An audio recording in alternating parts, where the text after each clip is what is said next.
ఓం మహాగణాధిపతయే నమః. ఓం గురుభ్యో నమః. ఓం శ్రీమాత్రే నమః.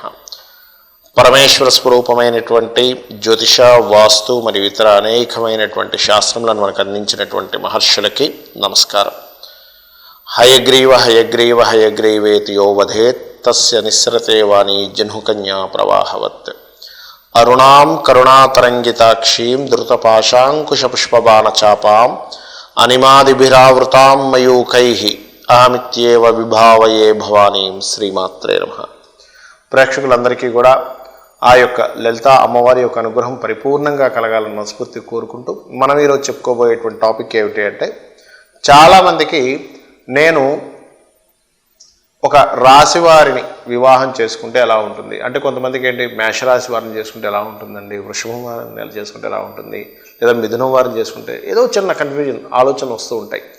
ఈ రాశి వాళ్ళు ఇలా ఉంటారంట కదా, మరి మీరు చేసుకుంటే ఇలాంటి ఇబ్బందులు ఏమైనా ఉంటాయా, ఈ నక్షత్రం వాళ్ళు ఇలా ఉంటారంట కదా అని చెప్పి అంటూ ఉంటారు. ఇక్కడ ఈరోజు చెప్పుకోబోయేటువంటి మన టాపిక్ ఏమిటి అంటే, అసలు వివాహం చేసుకునేటప్పుడు మనము ఏ ఏ విషయాలను చూడాలి, ఏ రాశి వారిని చేసుకునేటప్పుడు ఎటువంటి వాళ్ళ లక్షణాల వల్ల వాళ్ళతో మనం ఏ విధంగా మెదలాలి అనేటువంటి విషయాలు మనం తెలుసుకుందాం. వృశ్చిక రాశి విశాఖ 4వ పాదము, అనురాధ 4 పాదాలు మరియు జ్యేష్ఠ 4 పాదాలు ఉంటాయి.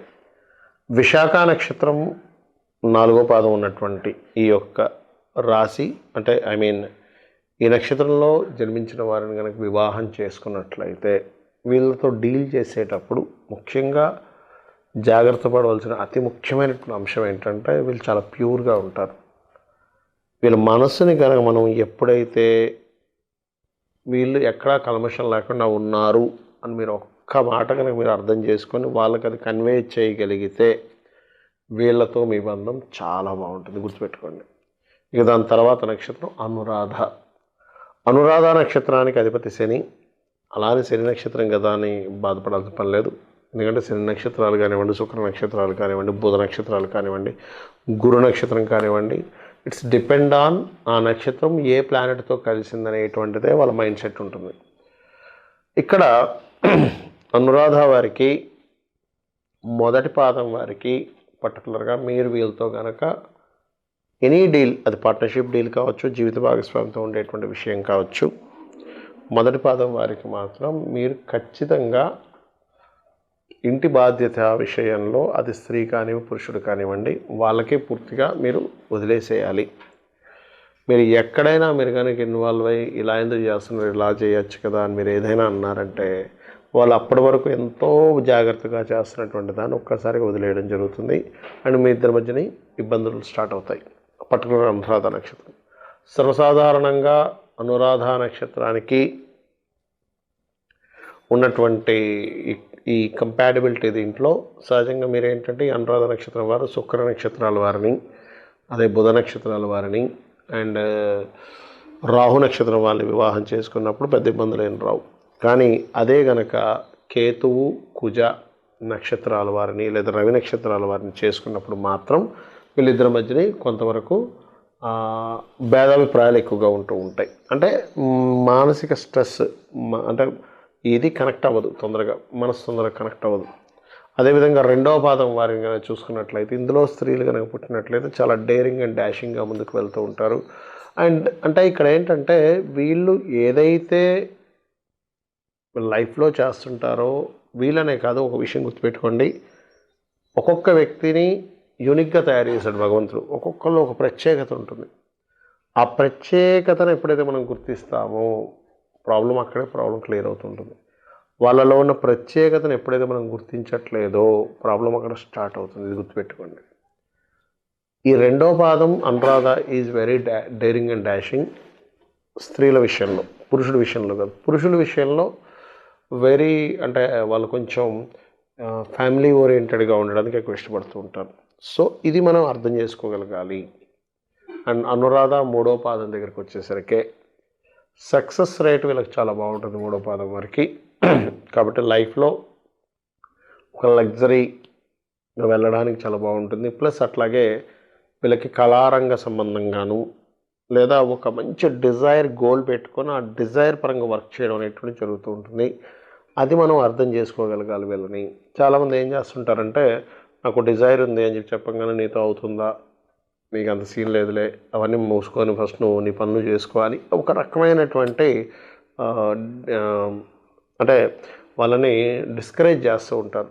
అనురాధ 3వ పాదం వారికి డిస్కరేజ్ చేయకూడదు ఎప్పుడు కూడా. అంటే చేసినంత మాత్రాన వాళ్ళు ఏదో ఇబ్బంది పడతారని కాదు, వాళ్ళకు ఒక గోల్ ఆ రకంగా సెట్ చేసి పడుతుంది. ముఖ్యంగా పార్ట్నర్తో కనెక్ట్ అవుతున్నప్పుడు అవి ఆ కాంబినేషన్స్ ఎక్కువగా వాళ్ళు గుర్తించినప్పుడు బాగుంటుంది. అనురాధ 4వ పాదం వారికి కనుక చూసుకున్నట్లయితే ఇక్కడ ఫస్ట్ ఆఫ్ ఆల్ ఈ 4వ పాదం విషయం దగ్గరికి వచ్చేసరికి ఇది కూడా కొంచెం 4వ పాదం కూడా హర్డల్స్ ఎదుర్కొనేటువంటి పాదంగా చెప్తాము. అలానే వీళ్ళని వివాహం చేసుకున్నంత మాత్రం హర్డల్స్ రావాలంటూ లేదు. బట్ ఇక్కడ ఏంటంటే వీళ్ళకి చూడండి, స్త్రీలు అయితే కనుక కొంచెం గర్భ సంబంధించినటువంటి ఇబ్బందులు రావడం కానీ ఆర్ సంథింగ్ చూసుకున్నట్లయితే లైఫ్లో చాలా మట్టుకు స్ట్రెస్ అవ్వడం కానీ జరుగుతూ ఉంటుంది. ఇక్కడ మీరు అర్థం చేసుకోవాల్సింది ఏంటంటే కేవలం వీళ్ళకి మాత్రమే జరుగుతుంది, కానీ మీరు చాలామంది ఏం చేస్తారు, 4వ పాదం వల్ల చేసుకుంటే కష్టాలు వస్తాయనుకుంటారు. అలాంటివే ఉండవు. ఇట్స్ డిపెండ్ ఆన్ వాళ్ళ పర్సనల్ చార్ట్లో ఉన్న లగ్నాన్ని, వాళ్ళ పర్సనల్ చార్ట్లో ఉన్న సప్తమ స్థానాన్ని, వాళ్ళ పర్సనల్ చార్ట్లో ఉన్నటువంటి 12వ స్థానాన్ని, కుజుడిని శుక్రుడిని తీసుకొని చెప్పాలి. సో ఇదే రాశిలో ఉన్నటువంటి మరో నక్షత్రం జ్యేష్ఠ నక్షత్రం. జ్యేష్ఠ నక్షత్రం వారికి తెలివితేటలు అద్భుతంగా ఉంటాయి. అందులో పర్టికులర్గా మొదటి పాదం వారికి, జ్యేష్ఠ నక్షత్రం మొదటి పాదం వారికి మనీ మేనేజ్మెంట్ వీళ్ళ చేతుల్లో ఉంటే అద్భుతంగా సాగుతుంది. మీరు మనీ మేనేజ్మెంట్ విషయంలో మీరు కరెక్ట్గా ప్లాన్ చేసుకోగలిగితే మీరు చాలా చక్కగా ఉంటుంది. వీళ్ళని ఈ విషయంలో ఎక్కడ ఇబ్బంది పెట్టకూడదు. అది పురుషుడు కావచ్చు, స్త్రీ కావచ్చు. చాలామంది ఏం చేస్తారంటే ఇక్కడ మ్యారిటల్ లైఫ్ విషయంలో నీకు డబ్బులు ఖర్చు పెట్టడం తెలియట్లేదు, నువ్వు అనవసరంగా ఇచ్చేస్తాను అంటూ ఉంటారు. ఇక్కడ క్లాష్ వస్తూ ఉంటుంది. బట్ ఒరిజినల్గా జ్యేష్ఠ నక్షత్రం మొదటి పాదం వారికి మనీ మేనేజ్మెంట్ బ్రహ్మాండంగా ఉంటుంది. 2వ పాదం వారికి బిజినెస్ రిలేటెడ్ సంబంధంగా 2, 3 పాదాల వరకు పర్టికులర్గా అయితే 2వ పాదం వారు ఏంటంటే కొంచెం రిలేషన్స్ వల్ల వీళ్ళకి ఇబ్బంది వస్తూ ఉంటుంది. సో 2వ పాదం వారిని వివాహం చేసుకునేటప్పుడు మీరు వీళ్ళకి ఏ రిలేషన్స్ వల్ల వీళ్ళకి ఇబ్బంది వస్తుంది అని వాళ్ళు చెప్తున్నప్పుడు మీరు అర్థం చేసుకోగలిగారు. ఒక్కోసారి అత్తగారితో కావచ్చు, మామయ్యతో కావచ్చు, ఆడబడుచుతో కావచ్చు. అది మీరు అర్థం చేసుకోగలిగితే మీ లైఫ్ బాగుంటుంది. ఇక 3వ పాదం వారికి కనుక చూసుకున్నట్లయితే బిజినెస్ రిలేటెడ్ సంబంధించిన విషయంలో వీళ్ళ యొక్క ఇన్వాల్వ్మెంట్ కనుకున్నట్లయితే ఎంతో కొంత మీకు మీ బిజినెస్ రిలేటెడ్ డీల్స్ కానీ, మీ బిజినెస్ రిలేటెడ్ సంబంధించినవి కానీ చాలా అద్భుతంగా సాగుతాయి. ఇక జ్యేష్ఠ 4వ పాదం వారికి కనుక చూసుకున్నట్లయితే ఇక్కడ స్పిరిచువల్ జర్నీ, స్పిరిచువల్ రిలేటెడ్ సంబంధించిన అంశాలు వీళ్ళతో మీరు ఎంతగా మాట్లాడగలిగితే, వీళ్ళతో కలిసి ఎన్ని స్పిరిచువల్ జర్నీస్ చేయగలిగితే, అయితే కొన్నిసార్లు కొన్ని సందర్భాల్లో ఒక 1000 జాతకాల్లో ఒక జాతకానికి ఉండకపోవచ్చు స్పిరిచువల్. ఎందుకంటే వాళ్ళ కేతువు కానీ గురువు కానీ ఎక్కడ లగ్నానికి కనెక్ట్ అవ్వకుండా కొన్ని జాతకాలు అలా ఉండవు. అప్పుడు వాళ్ళకున్న టేస్ట్ని బట్టి లేదా లాంగ్ జర్నీ చేయడము, లేదా కొంతమంది చూడండి హాలిడే ట్రిప్ అంటూ ఉంటారు, అలా హాలిడే ట్రిప్కి వెళ్ళడం, ఇట్లాంటి వాటి ద్వారా మీ బాండింగ్ అనేటువంటిది పెరుగుతూ ఉంటుంది. బట్ ఇక్కడ విశాఖ వాళ్ళు దత్తాత్రేయుడు ఆరాధన లేదా గురువు యొక్క ఆరాధన, జ్యేష్ఠ వాళ్ళు శని యొక్క ఆరాధన చేయడం, అనురాధ వాళ్ళు శని యొక్క ఆరాధన చేయడం, జ్యేష్ఠ వాళ్ళు విష్ణువు యొక్క ఆరాధన చేయడం అండ్ వెంకటేశ్వర స్వామి యొక్క ఆరాధన చేయడం అనేటువంటిది మీ యొక్క మ్యారిటల్ లైఫ్ బాండింగ్ని పెంచుతుంది. నేను ఎండింగ్లో కొన్ని విషయాలు చెప్తానన్నాను. అదేమిటి అంటే ఫస్ట్ ఆఫ్ ఆల్ గుర్తుపెట్టుకోండి, ఎప్పుడైనా సరే ఎవరినైనా వివాహం చేసుకోవాలంటే first of all mind sets అంటారు. అంటే చంద్రుడున్న నక్షత్రం చంద్రమా మనసో జాతః కాబట్టి చంద్రుడున్న నక్షత్రాధిపతి ఎవరైతే ఉన్నారో అతను అంటే ఆమెది అతనిది ఇద్దరిది ఫ్రెండ్స్ అయి ఉండాలి. అప్పుడు ఏమవుతుందంటే వారికి ఇద్దరి మధ్యని మనస్కారకులు కలవడం వల్ల నమ్మకం ఏర్పడుతుంది. నమ్మకం ఏర్పడితే ఆటోమేటిక్గా బాగుంటుంది. దాంతోపాటు ఇద్దరి మధ్యని అట్రాక్షన్స్ కలవడానికి కుజశుక్రులు కనెక్ట్ అవ్వాలి ఇద్దరు జాత చక్రంలో. అలాగే లగ్నం నుంచి 12 భావాలలో ఉన్న గ్రహాలు ఎంతవరకు కనెక్ట్ అవుతున్నాయనేటువంటి చూడాలి. మరొక విషయం ఏంటంటే ఎప్పుడు కూడా చూడండి, ఒక వ్యక్తి బాగా హైపర్ ఉన్న వ్యక్తి అనుకోండి, సేమ్ హైపర్ ఉన్నటువంటి అమ్మాయితో చేస్తే ఇద్దరు ఎవరు తగ్గరు కూడా. కొంచెం కూల్గా ఉండేటువంటి అమ్మాయికి హైపర్ ఉన్న అబ్బాయి, లేదా హైపర్గా ఉండేటువంటి అమ్మాయి కొంచెం కూల్గా ఉండేటువంటి అబ్బాయిని చేస్తే ఏమవుతుంది, అక్కడ కొంచెం కనెక్ట్ అవుతుంది. లేకపోతే ఏంటి, నువ్వెంతంటే నువ్వెంత అనుకునేటువంటి ప్రమాదం ఉంటుంది. అదేవిధంగా మరొక విషయం ఏంటంటే, ఇక్కడ ఆత్మకారకుడైన రవిని, కర్మకారకుడైన శనిని, కాలము మోక్షము కారకులైనటువంటి రాహుకేతువులు, కమ్యూనికేషన్స్ ఈజ్ మోస్ట్ ఇంపార్టెంట్. కాబట్టి ఏంటంటే కమ్యూనికేషన్స్ ఎంతవరకు కలుస్తున్నాయి అంటే, బుధుడు ఇద్దరి జన్మజాతక చక్రాల్లో బుధుడు ఎక్కడున్నాడు అనేటువంటిది పర్టికులర్గా తీసుకోవాలి.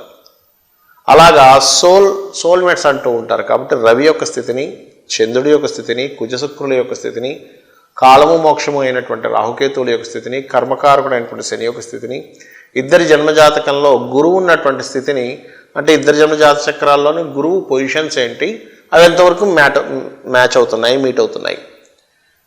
మీరు కనుక గమనించినట్లయితే ఒక 10,000 20,000 జాతకాలు తీసుకుంటే అందులో బాగా కలిసిన వాళ్ళ జాతకాలు, ఎప్పుడూ కొట్టుకొని గొడవలు పడేటువంటి జాతకాలు, లేదా విడిపోయే వాళ్ళ జాతకాలు కనుక సపరేట్గా ఒక 10,000 20,000 సపరేట్ తీసి రీసెర్చ్ చేస్తే, ఇప్పుడు నేను చెప్పినటువంటి కాంబినేషన్స్ ఎవరికైతే బాగా కనెక్ట్ అవుతున్నారో వాళ్ళు బాగా కలిసి ఉండడము, అదేవిధంగా ఎవరికైతే ఈ కాంబినేషన్స్ అస్సలు బాగోలేవో వాళ్ళు విడిపోవడం అనేటువంటిది జరిగింది.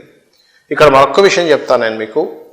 చాలామంది ఏమనుకుంటారంటే, మా అమ్మాయి జాతకం అద్భుతంగా ఉంది, ఇంకేంటి నేను ఎవరినైనా చేసేసేయచ్చు అనుకుంటారు. కానీ తప్పు. ఎప్పుడు కూడా మీ అమ్మాయి జాతకం కానీ అబ్బాయి జాతకం కానీ బాగున్నప్పటికీ అవతల వాళ్ళ జాతకం ఎలా ఉందనేది మోస్ట్ ఇంపార్టెంట్. ఎందుకంటే మనం బాగున్నాము, మనం పర్ఫెక్ట్గా ఉన్నాం, కానీ మనం ఒక బిజినెస్ చేస్తున్నాం అనుకోండి, పార్ట్నర్ ఎలాంటి వ్యక్తిని మనం ఎంచుకుంటాం.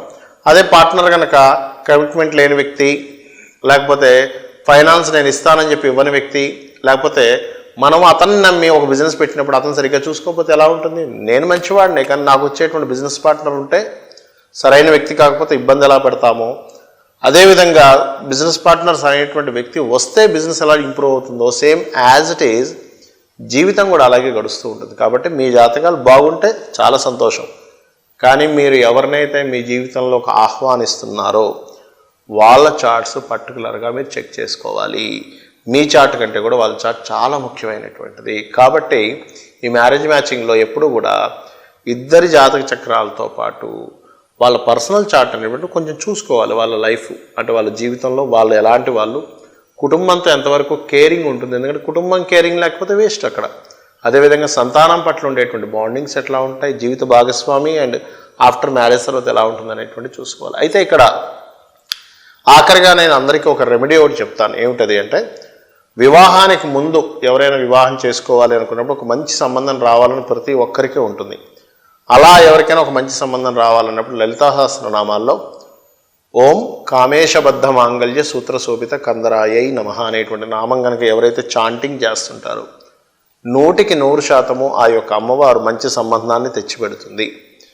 ఒకవేళ వివాహం అయిపోయిందండి, మా ఇద్దరి మధ్యన సరైనటువంటి సఖ్యత లేదు, లేదా మేము లవ్ మ్యారేజ్ చేసుకున్నాము కానీ జాతకాలు చూసుకోకూడదు, ఇంకా లవ్ మ్యారేజ్ చేసుకుంటే లవ్కి వాల్యూ ఉండదు కదా. నేనే చెప్తుంటా, ఎవరైనా లవ్ మ్యారేజెస్ వస్తారు, నేను జాతకాలు చూపించుకుంటా ఉంటాను, నేను వద్దంట. ఎందుకంటే లవ్ చేస్తున్నప్పుడు ఇంకా వాల్యూ ఏముంది, లవ్కి వాల్యూ ఏముంది? మీరు మళ్ళీ జాతకాలు చూసుకుంటే మీరు ఒడిదొడుకులు ఎన్ని వచ్చినా సరే ప్రేమతో పెళ్లి చేసుకున్నాం కాబట్టి ఆ ప్రేమే అక్కడ మిమ్మల్ని ఇది చేయాలి. కాబట్టి ఏంటంటే, ఒకవేళ అలా చేసుకున్నాము కానీ కలవలేదు, మా మధ్యన ఏదో డిస్టర్బెన్స్ వస్తుంది అన్నప్పుడు లలితా సహస్రనామాల్లో ఓం శివకామేశ్వరాంకస్త శివా స్వాధీన వల్లభాయై నమః అనేటువంటి నామం గనక చేసుకున్నట్లయితే మీ జన్మజాతకంలో ఎటువంటి దోషం ఉండడం వల్ల భార్యాభర్తలు ఇద్దరు కూడా గొడవలు పెట్టుకుంటున్నారు, ఆ యొక్క దోషం పరిపూర్ణంగా హరింపబడి భార్యాభర్తలు చాలా చక్కగా అన్యోన్యంగా ఉండడం జరుగుతుంది. కాబట్టి ఇప్పుడు మనం చెప్పుకున్నటువంటి టాపిక్లో ఏదైతే వివాహ సంబంధించినటువంటి ఉన్నాయో అవన్నీ చూసుకొని మీరు ఆ వ్యక్తి యొక్క తత్వాన్ని అర్థం చేసుకుంటూ మీరు వెళ్ళినట్లయితే అన్ని విధాలా బాగుంటుంది. శ్రీమాత్రే నమః.